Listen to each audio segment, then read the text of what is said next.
அடுத்தது நம்மளோட சமூகத்துக்கிட்ட சர்வசாதாரணமாக ஒரு பாவம் என்ன செய்யப்படுகிறது, அரங்கேற்றப்படுகிறது. அதை பாவமாகவே நினைக்கிறல்ல, ஒரு சும்மா ஒரு ஜொலியாக நினைச்சு என்ன செய்கிறாங்க. அதாவது என்னன்னு சொன்ன சகோதரர்களே, மற்ற வீட்டாக்கள் அனுமதி இல்லாம அவட வீட்டுக்குள்ள நுழையிற, அவங்களுக்கு தெரியாமலுக்கு அவங்களோட வீட்டில் நடக்கிற விஷயங்களை அறிந்து கொள்றதுக்காக சில எத்தனிப்புகளை செய்யறதுங்கிறது சர்வசாதாரணமாக நடக்குது. நமக்கு தெரியும், அல்லாஹுக்கு சுப்ஹானஹு வ தஆலா சூரத்து நூருடைய 27வது வசனத்துல சொல்றான், என்ன நீங்க மத்தாக்கள் அனுமதி பெறாமலுக்கு அவர்களுடைய வீடுகளுக்குள் என்ன செய்யாதீங்க, நுழையாதீர்கள் என்று அல்லாஹுக்கு சுப்ஹானஹு வ தஆலா இதை குர்ஆன்ல என்ன சொல்றான். குர்ஆனிலேயே இதை இப்படி சொல்றான்னு இது எவ்வளவு முக்கியத்துவம் வாய்ந்த ஒரு விஷயம்ங்கிறத நாம வழங்கணும். ஆனால் சர்வ சாதாரணமாக நம்முடைய வீடுகளில் இப்ப என்ன செய்யுது, இது நடந்துகிட்டு இருக்கு. எந்த அளவுக்கு சொன்னா, யூடியூப் பக்கத்துகள்ல கூட பக்கத்து வீட்டுல நடக்கிறது எப்படி அறிஞ்சு கொள்ற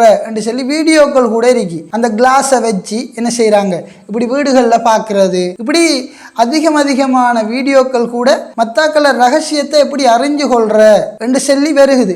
அதிகமான போன்ல கூட மற்ற போன்ல இருக்கிறத எப்படி விட்டு கேட்கிற, மற்ற இமெயில்கள் அவங்கள கம்ப்யூட்டர்கள் இருக்கிற விஷயங்களை எப்படி அறிந்து கொள்ற, இப்படி அதிகமான கேவலங்கட்ட விஷயங்கள்ல நம்ம சமூகத்திட்ட நடந்து கொண்டிருக்கு. அன்பான சகோதரர்களே, அல்லாஹ்வின் நல்லடியார்களே, இந்த விஷயம் எவ்வளவு தாற்பயமானது என்று சொன்னால், நபி ஸல்லல்லாஹு அலைஹி வஸல்லம் அவர்கள் கூறினார்கள், ஒருவர் நம்முடைய அனுமதி இல்லாமலுக்கு நம்முடைய வீட்டுக்குள்ளே எட்டி பார்க்காரா, மற்றவருடைய வீட்டில் எட்டி பார்க்கக்கூடியவருடைய கண்ணை நீங்கள் என்ன செய்யுங்க, குத்தி விடுங்க என்று சொல்லி நபி ஸல்லல்லாஹு அலைஹி வஸல்லம் அவர்கள் கூறக்கூடிய ஆதாரபூர்வமான ஹதீஸ்களை நாம் பார்க்கோம். எந்த அளவுக்கு விபரீதமான ஒரு விஷயம் பாருங்க. ஒரு முஸ்லீம் இன்னொரு முஸ்லீமுக்கு நோவினை தரக்கூடாது என்று சொல்லக்கூடிய நபி ஸல்லல்லாஹு அலைஹி வஸல்லம் அவர்கள் வேறொருத்தர் அனுமதி இல்லாமல் எட்டி பார்க்குறவரை கண்ணை குத்தி விட்டுருங்க என்று சொல்கிறாங்க. அப்போ எவ்வளவு தாற்பயமான ஒரு விஷயம். அதிலையும் குறிப்பாக அப்படி கண்ணை குத்தினால் கூட அதுக்கு நஷ்ட ஈடு வழங்கக்கூடாது, அதற்கு பகரமாக குற்றம் பிடிக்க இயலாது என்று சொல்லி இஸ்லாத்தில் இருக்கி.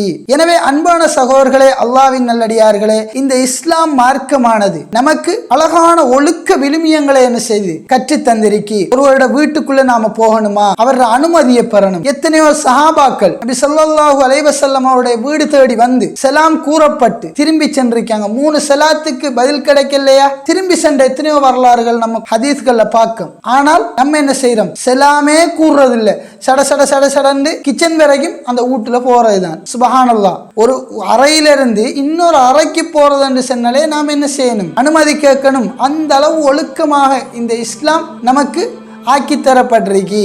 ஆனால் நாம் என்ன செய்யறோம், தற்காலத்தில் எந்த அனுமதியும் இல்லாம மத்தாக்கள வீடுகளுக்குள்ள நுழையிற, எந்த அனுமதியும் இல்லாம ஒரு ஆள்ல போனை தூக்கி நோண்டுற, எந்த அனுமதியும் இல்லாம ஒருவர லேப்டாப் எடுத்து வச்சு நோண்டுறது, இதெல்லாம் அவங்களோட அனுமதியோட செய்யறது வேற விஷயம். ஆனால் அனுமதி இல்லாமலுக்கு வேற விஷயங்களும் வேற உள்நோக்கங்களுக்காகவும் என்ன செய்யற, எட்டி பார்க்கறது, அதுபோன்று அவங்களோட அனுமதி இல்லாமலுக்கு வேற விஷயங்களை தோன்றது, இதெல்லாம் மார்க்கத்தில் அனுமதி இல்லாத தடுக்கப்பட்டு, எந்த அளவுக்கு தடுக்கப்பட்டிருக்கு, ஒரு ஆளை கண்ணை குத்துற அளவுக்கு தடுக்கப்பட்டிருக்கு என்று சொன்னால் எந்த அளவுக்கு தாற்பயமான விஷயம் சகோதரர்களே. ஆனால் சர்வ சாதாரணமாக நம்முடைய சமூகத்தில் இதெல்லாம் தற்காலத்தில் நடந்துகிட்டு இருக்கு. இவையெல்லாம் விட்டு தவிர்ந்து நடக்கக்கூடியவர்களாக நாம் இருக்க வேண்டும்.